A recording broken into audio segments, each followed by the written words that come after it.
परम पिता परमात्मा पूर्ण ब्रह्म सारी सृष्टि के रचनहार कबीर देव जी हैं, कबीर साहब हैं। ये परमात्मा, ये परमेश्वर वही हैं जो बनारस में भारतवर्ष की पावन धरती पर काशी शहर में सन 1398 में ज्येष्ठ सुदी पूर्णमासी को एक लहर तारा नामक तालाब में विकसित कमल के फूल पर परमेश्वर एक नवजात शिशु का रूप धारण करके प्रकट हुए थे। अपने सतलोक से, उस मुक्ति धाम से चलकर आए थे, अमर लोक से आए थे, उस सनातन परम धाम से आए थे जहां परमात्मा रहते हैं। वो परमेश्वर प्रत्येक युग में आते हैं, एक ऐसी लीला करते हैं, एक नवजात शिशु का रूप धारण करते हैं, लीलामय तरीके से वो बड़े होते हैं। उस परमेश्वर के परवरिश की लीला कवारी गायों के द्वारा होती है। प्रत्येक युग में परमात्मा का यही प्रमाण है। इसी का वेद साक्षी हैं। पवित्र चारों वेद उस परमेश्वर कबीर देव जी की ही महिमा का गुणगान कर रहे हैं। स्वयं परमेश्वर ने भी कहा था अपनी सच्चिदानंद घन ब्रह्म की वाणी में, अर्थात कबीर वाणी में कहा है कि वेद मेरा भेद है, पर मैं मिलूं वेदन से नाही, और जौन वेद से मैं मिलूं ये वेद जानते नहीं। परमेश्वर ने बताया था कि चारों वेद मेरी ही महिमा का गुणगान करते हैं, मेरा भेद बता रहे हैं, मेरा ही रहस्य बता रहे हैं। लेकिन इन चारों वेदों में ऋग्वेद, यजुर्वेद, सामवेद और अथर्ववेद में मेरे पाने का तरीका नहीं है, वे ऑफ वर्शिप नहीं है, पूजा का मार्ग नहीं है। इसलिए जौन से वेद से, यानी उस सूक्ष्म वेद से, सच्चिदानंद घन ब्रह्म की वाणी से, जो परमेश्वर ने स्वयं आकर अपने मुखारविंद से उच्चारण की है, अपने मुख कमल से उच्चारण की है, वो कबीर वाणी है। उसमें उस परमेश्वर के पाने की विधि है, तो वो सूक्ष्म वेद है। तो यहाँ परमात्मा ने कहा कि वेद मेरा भेद है, मैं मिलूं वेदन से नाही, और जौन वेद से मैं मिलूं ये चारों वेद जानते नहीं। वह सूक्ष्म वेद परमेश्वर ने स्वयं आकर ही यहाँ अपनी अच्छी आत्माओं को, उन वर्णीय आत्माओं को, भक्तों को, श्रेष्ठ भक्तों को बताया है। फिर उन्होंने लिपिबद्ध करवाया है। स्वयं परमेश्वर ने भी अपनी अमरवाणी में लिपिबद्ध करवाया, लिखवाया है। तो उस ज्ञान को जो आज तक हम अवॉइड कर रहे थे, ये कह करके ये तो कबीर जी की वाणी है, और ये चतुर लोग, ऋषि, नकली महर्षि और नकली डुप्लीकेट गुरु, ये कहा करते थे कबीर अशिक्षित है, ये ऊट पटांग बातें कर रहा है, इसको किसी सदग्रंथ का ज्ञान नहीं है, क्योंकि ये शिक्षित नहीं है। आज से 600 वर्ष पहले, 550 वर्ष पहले परमात्मा जब अपनी महिमा आप सुनाया करते थे, इन नकली अज्ञानी गुरुओं ने हमसे दूर रखा और परमात्मा के बारे में ऊट पटांग बातें बना करके हमें ही अपने परमात्मा का शत्रु बना दिया। 600 वर्ष पहले परमात्मा ने क्या बताया था? परमेश्वर कबीर जी ने बताया था कि ये तीनों देवा, ब्रह्मा, विष्णु, महेश जी, ये रजगुण ब्रह्मा जी हैं, सतगुण विष्णु जी, तमगुण शिव जी। इनकी भक्ति करने से मोक्ष नहीं होता, जन्म मृत्यु समाप्त नहीं होती। किसी भी कर्म का, कोई भी आपके प्रारब्ध में जो पाप कर्म है उसका नाश ये ब्रह्मा विष्णु महेश नहीं कर सकते। ब्रह्मा जी, विष्णु जी, शिव जी ये तीनों नाशवान हैं। परमात्मा कहा करते कि दुर्गा इनकी माता है, ज्योति निरंजन ये सरपुरुष जिसने गीता जी का ज्ञान दिया, जिसे ब्रह्म भी कहते हैं, काल भी कहते हैं, ज्योति निरंजन भी कहते हैं, ये इनका पिता है। और ये चातुर लोग कहा करते थे कबीर जी झूठ बोलते हैं, ब्रह्मा विष्णु महेश का कोई माता पिता नहीं है, ये स्वयं ही स्वयंभू हैं, सर्वेश्वर हैं, महेश्वर हैं, मृत्युंजय हैं, कालज्ञ हैं और यही पूजा के योग्य हैं इन्हीं प्रभुओं की। क्योंकि ब्रह्मा जी की भक्ति पर, पूजा पर तो बैन लगा रखा था कि उसकी पूजा नहीं करनी। अब दो भगवान बच गए शेष, सतगुण विष्णु जी और तमगुण शिव जी। इनकी भक्ति और दुर्गा की भक्ति, इन तीनों देवताओं की, और फिर जो और आगे हमें बता दिया पितृ पूजा और इस तरह के भैरव भूत बेतालों की पूजाएं, ये और शुरू करवा दी। जबकि ये स्वयं स्वीकार करते हैं कि इन पूजाओं से मोक्ष नहीं होता। प्रारब्ध का जो क्रम है, संस्कार है, आप पर आपत्ति कोई आने वाली है तो ब्रह्मा विष्णु महेश उसको दूर नहीं कर सकते, वो बचाव नहीं कर सकते, क्योंकि ये स्वयं भी अपने प्रारब्ध के पाप कर्म को टाल नहीं सके, भोगना ही पड़ा। उदाहरण के तौर पर जैसे श्री विष्णु जी को नारद मुनि जी ने श्राप दिया था, किस समय, जिस समय नारद जी विवाह कराना चाहते थे और एक सुंदर लड़की, राजा की लड़की का स्वयंवर हो रहा था। नारद जी ने सोचा था कि मैं इतना हैंडसम नहीं हूं, हो सकता है मुझे लड़की पसंद ना करे, लेकिन शादी का डिटर्मिनेशन करड़ा कर लिया, अवश्य ब्याह करवाऊंगा। जबकि हफ्ते पहले न्यू कहा था कि मैंने माया जीत ली, मैं अब इंद्रियों के वश नहीं रहा, क्योंकि मैंने बहुत दिन तक तपस्या करके अपने आप साध लिया है, अब मैं इंद्रियों से ऊपर उठ गया, वासना का नाश कर लिया।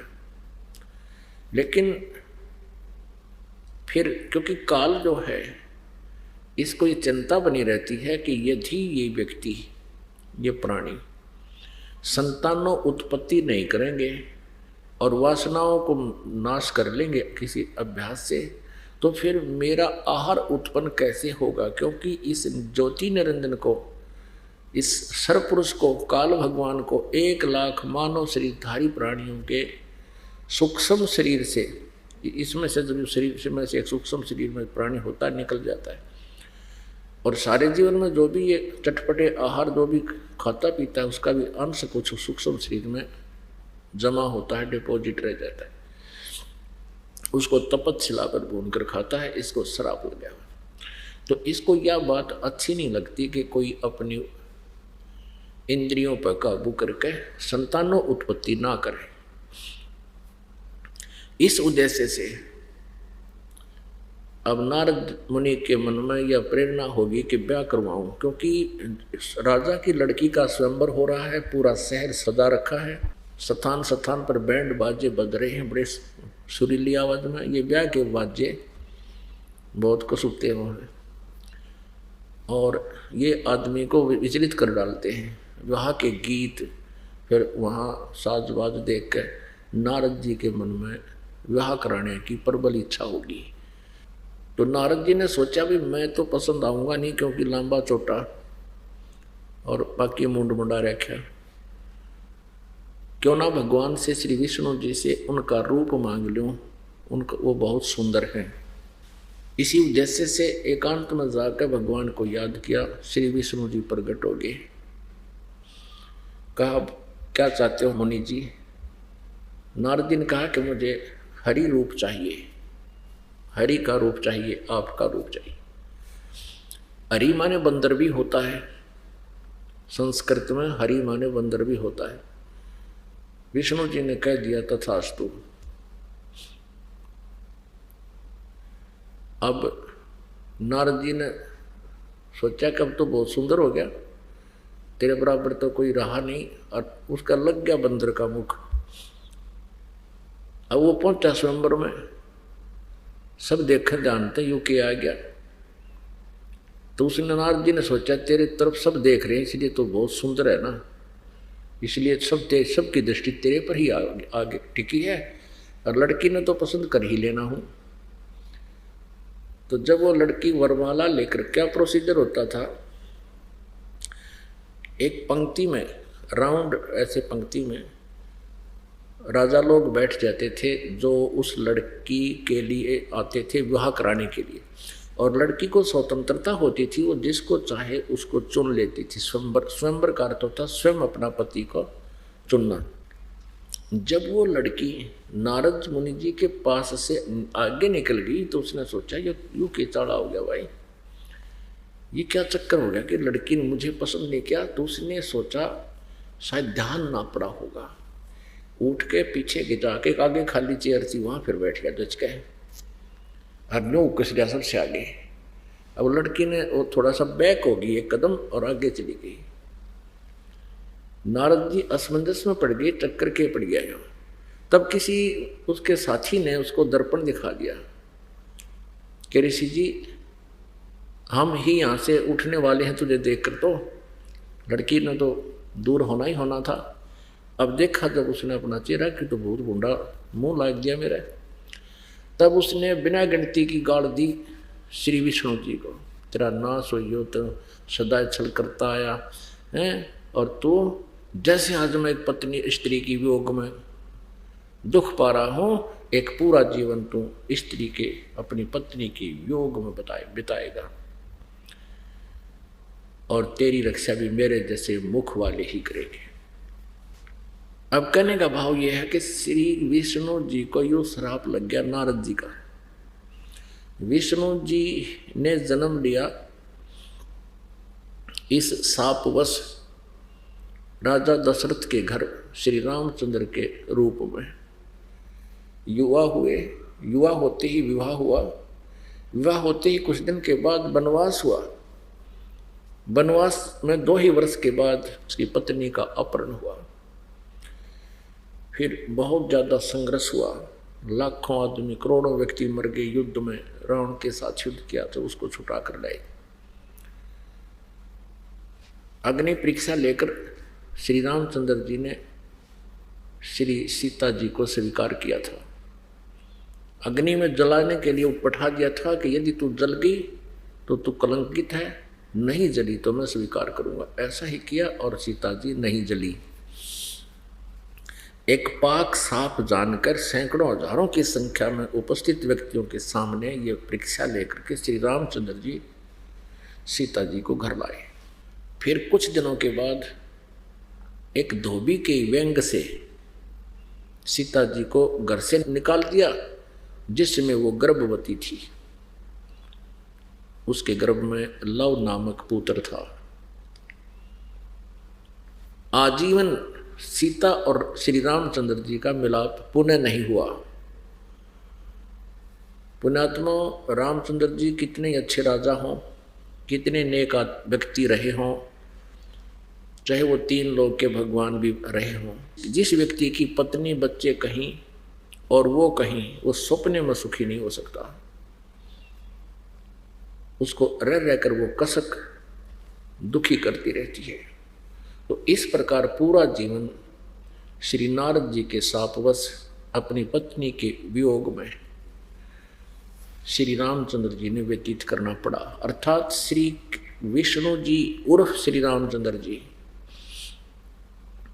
अपने भी पाप को, अपने भी श्राप को नहीं नाश कर सके तो औरों का ये कैसे कर सकते हैं? साधकों का पाप नाश, श्राप नाश कैसे करते हैं? अभिशाप को चाहे श्राप को, फिर प्रारब्ध कर्म ही होते हैं ये जो श्राप वश भी जो भोगना होता है, ये प्रारब्ध कर्मों में भी आता है। क्योंकि पूर्व के जो श्राप होते हैं वो प्रारब्ध में लिखे जाते हैं।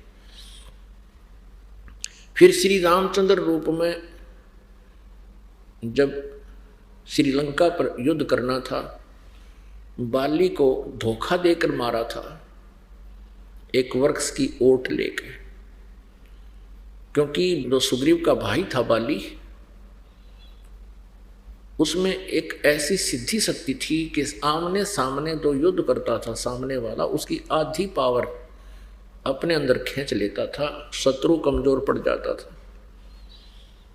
श्री रामचंद्र जी ने पहले तो आमने सामने युद्ध करने की चेष्टा की, लेकिन देखा कि ये तो बात बिगड़ेगी, तो वृक्ष की ओट लेकर तब तीर मारने शुरू किए, बाली का वध किया। तो बाली ने कहा कि तू सूरवीर था तो सामने आता, और जो तूने मेरे साथ धोखा करके मुझे मारा है, क्योंकि युद्ध में आमने सामने ही लड़ने वाला चाहे वीर गति को प्राप्त होता है तो स्वर्ग जाता है, नहीं तो उसको कष्ट भोगना पड़ता है। तो आपने मेरे साथ धोखा किया है, तो जिस कारण से आपने ये दंड भोगना पड़ेगा, इसका बदला देना पड़ेगा। वही tit for tat Shri Vishnu ji Shri Krishna ji रूप में देवकी जी के गर्भ से जन्मे, और अंत समय में उनके पैर में श्री कृष्ण जी उर्फ विष्णु जी के पैर में एक शिकारी ने विषाक्त तीर मारा, जिससे श्री कृष्ण जी का वध हुआ। अपनात्मा दुर्वासा जी ने श्राप दिया था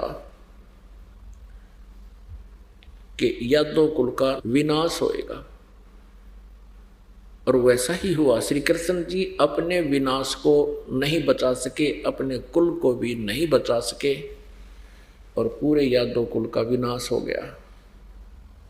आपस में लड़कर मर गए। तो पुण्यात्माओं, परमात्मा परमेश्वर कबीर जी कहते हैं, तुम कौन राम का जपते जापम, और ताता कटे ना तुम्हारे तीनों तापम। तुम कौन भगवान का जाप करते हो जिससे तुम्हारे तीन ताप भी नष्ट नहीं हो सकते। तीन ताप के अंदर किसी के द्वारा श्राप दे देना, और किसी के द्वारा जंतर मंत्र कर देना, प्रेत व्याधा, किसी के द्वारा प्रेतों का छोड़ देना, ये तीन ताप के अंदर आते हैं। और भी कई प्रकार हैं इसके, अतिवृष्टि, अनावृष्टि, इस तरह की जो प्राकृतिक आपदाएं आती हैं, ये भी तीन ताप का ही कारण होती हैं।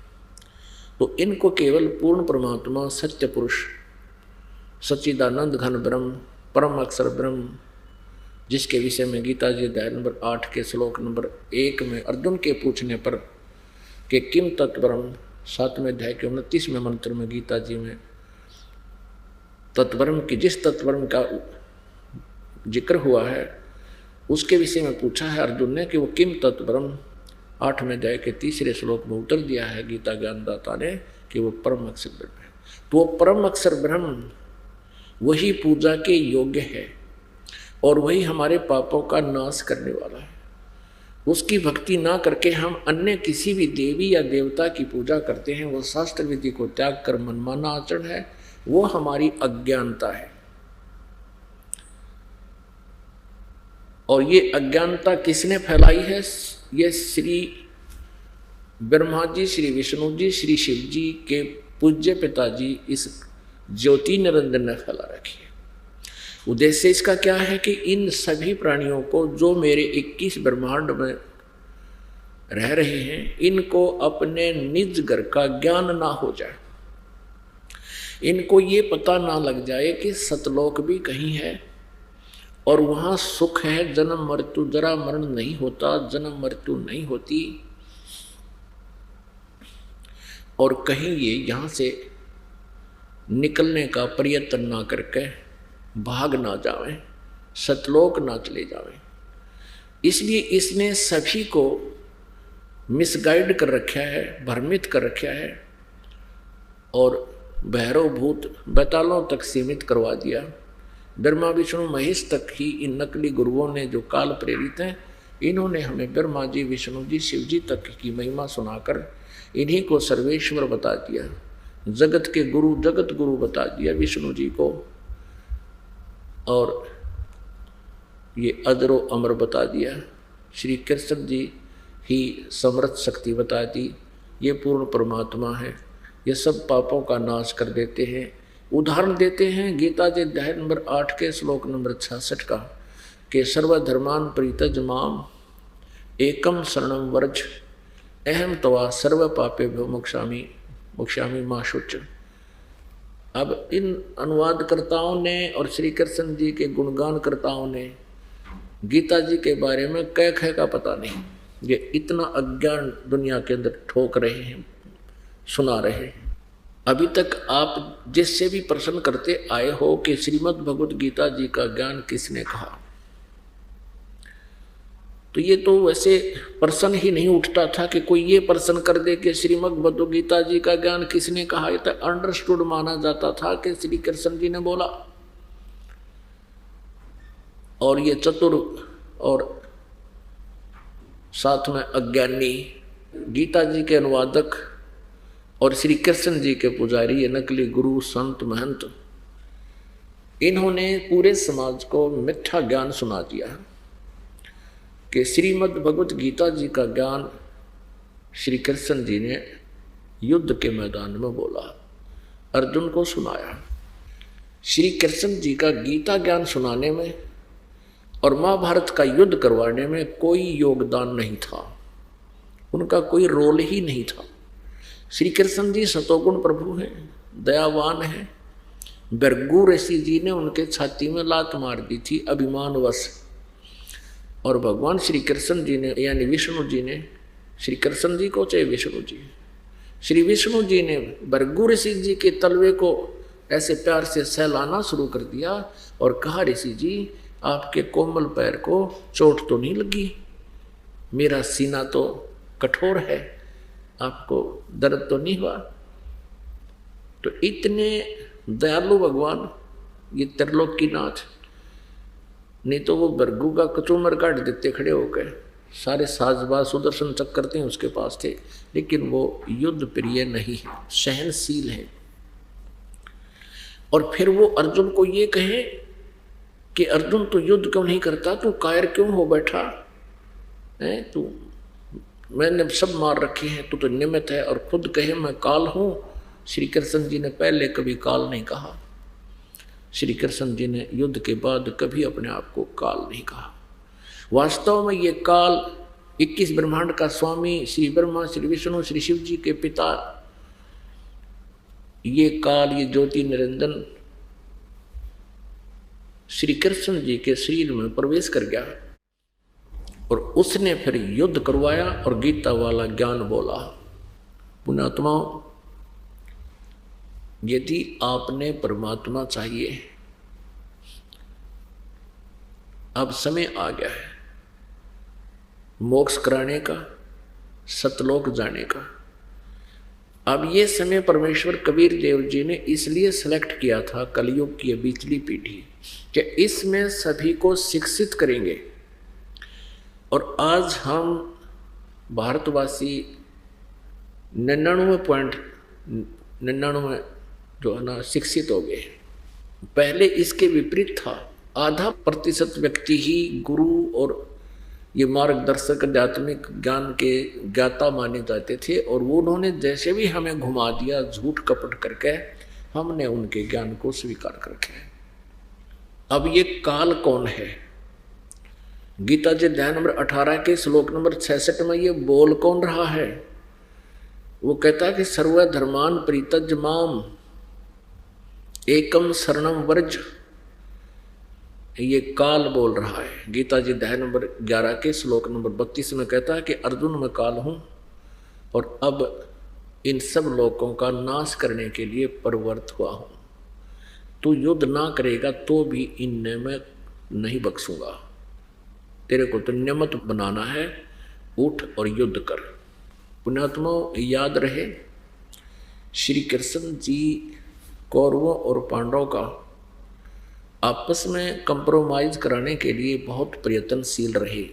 इतिहास बताते हैं, महाभारत बताता है, पवित्र महाभारत सदग्रंथ में ऐसा प्रमाण है।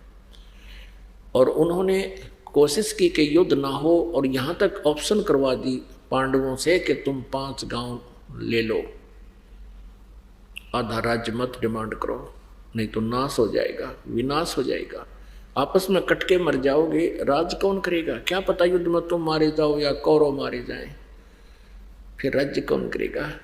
तो ये बात साथ में ये भी श्री कृष्ण जी ने कह दिया था कि मैं युद्ध नहीं करूंगा, एक तरफ मेरी सेना होगी, एक तरफ मैं होऊंगा, और मैं हथियार भी नहीं उठाऊंगा। पांडवों के सामने एक समस्या खड़ी हुई कि श्री कृष्ण जी पांडवों का रिश्तेदार था, क्योंकि श्री कृष्ण जी की बहन सुभद्रा अर्जुन का ब्याही थी, सुभद्रा का पुत्र अभिमन्यु था। अब उनके मन में ये धारणा होगी कि यदि बंटवारा हो गया, हो ही रहा है तो होना ही है, आधे राजा उधर होंगे, आधे हमारे पास होंगे।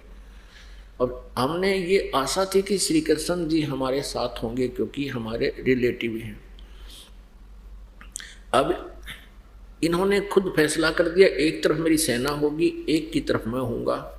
यदि हम सेना डिमांड करेंगे तो हमारे जैसा नीच नहीं, लेकिन हम सेना डिमांड नहीं कर सकते, हम तो श्री कृष्ण जी को ही मांगना पड़ेगा। और इन्होंने कसम उठा ली, प्रतिज्ञा कर ली कि मैं युद्ध नहीं करूंगा।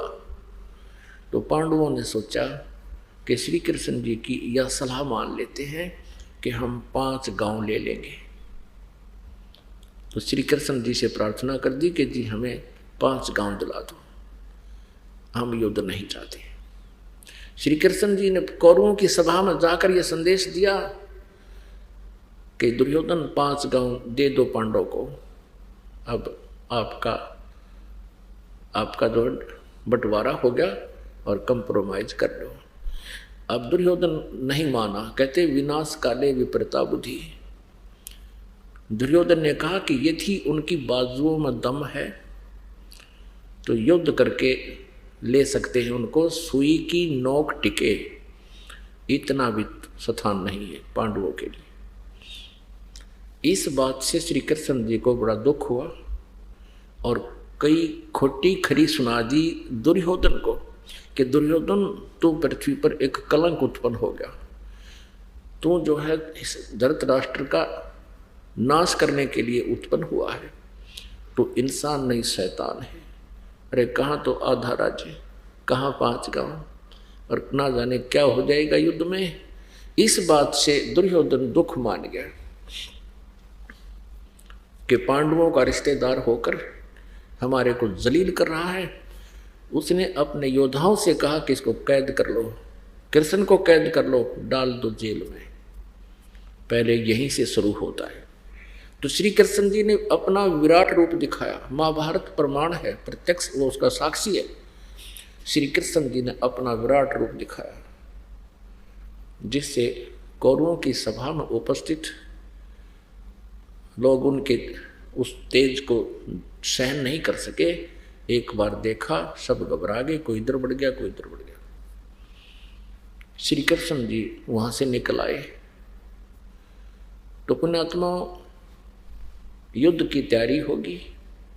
आमने सामने सेना इकट्ठी होने लगी, कुछ इकट्ठी हो चुकी थी, कुछ आ रही थी, क्योंकि दूर देशों से आना था, सभी ने सैनिक आने थे। अर्जुन ने कहा कि भगवान श्री कृष्ण जी को, क्योंकि उनके रथवान थे, सारथी थे, मेरे रथ को दोनों सेनाओं के बीच में खड़ा कर दो, मैं देख लूँ मैंने किसके साथ युद्ध करना है, मेरे सामने टिकने वाला कौन योद्धा है। अब जो ही रथ दोनों सेनाओं के बीच में पहुंचा, अर्जुन ने देखा सामने कौरवों की सेना की तरफ, उसमें कौरवों के लड़के यानी अपने चचेरे भाइयों के बेटे बेटियों के दामाद रिश्तेदार रिलेटिव आमने सामने खड़े हैं। तो अर्जुन ने सोचा, कल तक तो इन छोटे छोटे बच्चों को, दुर्योधन और दुशासन के बच्चों को हम सीने से लगाए घुमा करते थे, क्योंकि एक ही दादा की संतान सचेताओं में घना अंतर नहीं होता, लेकिन ये नीच लोभ ने जुल्म करवा दिया है। तो उस समय अर्जुन के मन में एक साधु भाव उत्पन्न हो गया कि इन मासूमों को मारकर हम फिर राज करेंगे, हम तो एक विष खाएंगे अगर इनकी हत्याएं करेंगे तो, और फिर राज करेंगे। तो यहाँ तक फैसला ले लिया कि हम युद्ध नहीं करेंगे। अब यहाँ श्री कृष्ण जी का रोल खत्म हो गया। अब काल को पता था, ज्योति निरंजन को पता था कि श्री कृष्ण जी युद्ध नहीं होने देंगे, ये तो पहले ही इसके विरोधी थे। और अब अर्जुन ने बोल दिया है कि मैं युद्ध नहीं करूंगा, हम भिक्षा का अन्न खाकर भी गुजारा कर लेंगे, मैं ये युद्ध नहीं करूंगा। ये फाइनल फैसला है। अर्जुन ने यहां तक कह दिया कि ये सामने खड़े हुए कौरव और मुझ निहत्थे को उसने बाण डाल दिए, धनुष डाल दिया नीचे कि मुझे निहत्थे को भी ये मार दे, मैं खड़ा हूं, मेरी मौत हो जाए, ये युद्ध टल जाए। अर्जुन की मृत्यु होने के बाद पांडवों के पास कोई विकल्प नहीं था कि वो युद्ध कर लें। यहाँ तक निर्णय ले लिया, लेकिन काल ने सोचा बात बिगड़गी, युद्ध टल जाएगा। उसी समय श्री कृष्ण जी के शरीर में प्रेतवत प्रवेश कर गया ये ज्योति निरंजन ब्रह्म। पुण्यात्मा यह थोड़ा सा प्रमाण देते हैं वो कैसे धोखा करता है, कैसे प्रवेश करता है। गीता जी अध्याय नंबर 4 के श्लोक नंबर 5 और 9 में गीता ज्ञानदाता ये ब्रह्म है, ये काल है, ये कहता है कि अर्जुन तेरे और मेरे बहुत जन्म हो चुके हैं, तू नहीं जानता। 9वें श्लोक में 4थे अध्याय के में कहा है कि अर्जुन मेरे जन्म और कर्म अलौकिक हैं। वो कर्म कैसे अलौकिक है, अभी आपको प्रमाण दिखाते हैं श्री विष्णु पुराण में। ये काल क्या करता है, छल कैसे करता है, ये इस ज्योति निरंजन काल ने, ब्रह्म ने, सर्वपुरुष ने एक ब्रह्मांड के ऊपर शिखर में सबसे टॉप मोस्ट प्लेस पर 3 स्थान बना रखे हैं। एक रजोगुण प्रधान क्षेत्र, एक तमोगुण प्रधान क्षेत्र, एक सतोगुण प्रधान क्षेत्र। इसकी पत्नी दुर्गा है, ज्योति निरंजन की। तो इसने अपनी पत्नी दुर्गा के सहयोग से सृष्टि क्रम से, गृहस्थी क्रम से तीनों बच्चों की उत्पत्ति की हुई है, ब्रह्मा जी की, विष्णु जी की, शिव जी की। इसने ऊपर 3 स्थान बना रखे, एक रजोगुण प्रधान क्षेत्र। अब जैसे एग्जाम्पल देते हैं, उदाहरण देते हैं, जैसे एक कमरे में, एक मकान में 3 कक्ष हो, एक कक्ष में अश्लील चित्र लगे हुए हों, दूसरे में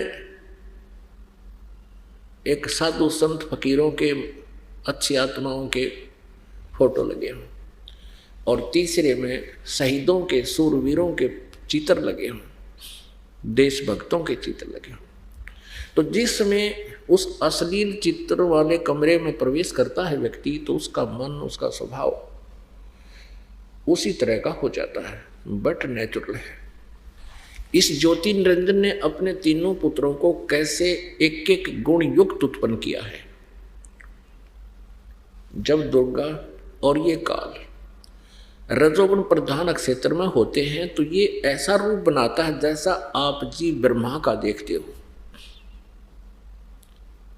जैसा आप जी ब्रह्मा का रूप देखते हो ऐसा रूप बना देता है, और अपनी पत्नी दुर्गा को सावित्री रूप में रखता है।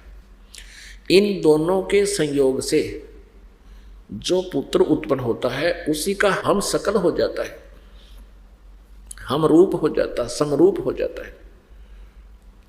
जब ये पुत्र उत्पन्न हो जाता है, इसको कोमा में डालकर उसकी परवरिश जारी रखते हैं, इसको अचेत रखते हैं जब तक ये युवा होता है।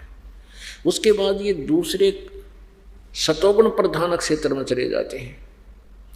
तो जिस कक्ष के अंदर साधु संत फकीरों के चित्र लगे हों, तो वहाँ अपने आप मन एक विशेष शांति महसूस करता है। तो ऐसे ही वहाँ ये विष्णु रूप धारण कर लेता। जैसे आप जी विष्णु जी को देखते हो, ऐसा सेम टू सेम ऐसा रूप बनाता है, और दुर्गा का रूप ये महालक्ष्मी रूप में रखता है। इन दोनों के संयोग से जो पुत्र उत्पन्न होता है उस सतोगुण प्रधान क्षेत्र में वो ऑटोमेटिकली सतोगुण युक्त हो जाता है, और जो रजोगुण प्रधान क्षेत्र में उत्पन्न होता है वो ऑटोमेटिकली उसमें रजोगुण होते हैं, जिसमें वो खुद उसी विचार और भाव से रहते हैं, तो बच्चे में भी वही गुण प्रवेश कर जाते हैं। इसी प्रकार ये तीसरे तमोगुण प्रधान क्षेत्र में जो आप यहाँ शिव जी को देखते हो, सेम टू सेम ऐसा रूप बना लेता है, और इन दुर्गा को पार्वती रूप में रखता है। इन दोनों के संयोग से उस तमोगुण प्रधान क्षेत्र में जो पुत्र उत्पन्न होता है वो हम सकल हो जाता है, इसी का हम रूप हो जाता है, समरूप हो जाता है। और फिर उन दोनों को भी ये ऐसे ही कोमा में रख देते हैं। जब ये बड़े होते हैं तब तक इनको अचेत रखते हैं, और फिर ये युवा हो जाते हैं। ब्रह्मा को कमल के फूल पर, विष्णु को शेष नाग की सैया पर रखकर, और शिव जी को कैलाश पर्वत पर, इन तीनों को सचेत कर देते हैं, फिर इकट्ठा कर देते हैं। फिर इनको आदेश दे करके अपना ये तीन लोक का इनको मुखिया बना देते, एक एक विभाग का। तीन लोक कौन कौन से? पृथ्वी, नीचे पाताल और ऊपर स्वर्ग। इन तीन लोकों में ये एक एक विभाग के स्वामी प्रभु बन जाते हैं। तो पुण्यात्माओं, इसने प्रतिज्ञा कर रखी है, अटल नियम बना रखे अपनी पत्नी से। इसने कहा था दुर्गा से कि मैं किसी के सामने नहीं आऊंगा, क्योंकि सामने आवत इसको प्रश्न पूछे दुनिया कि ये क्या हो रहा है, ये क्या कर रहे हो। इसने शर्म के मारे ने कि 1 लाख जीव रोज मारूंगा और खाऊंगा, और फिर मुझे नफरत की दृष्टि से देखेगी जनता। इसलिए इसने पहले ही सूझबूझ से एक सुनियोजित षड्यंत्र के तहत प्रतिज्ञा कर रखी है कि मैं कभी अपने वास्तविक रूप में किसी के प्रत्यक्ष नहीं होऊंगा, मैं अपनी योग माया से छुपा रहूंगा।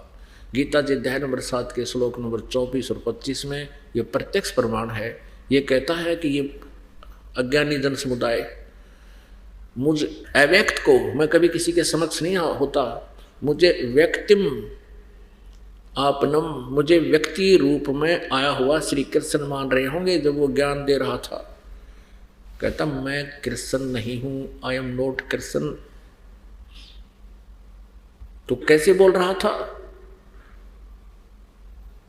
उसने कसम खा रखी है कि मैं कभी किसी के समक्ष नहीं आऊंगा,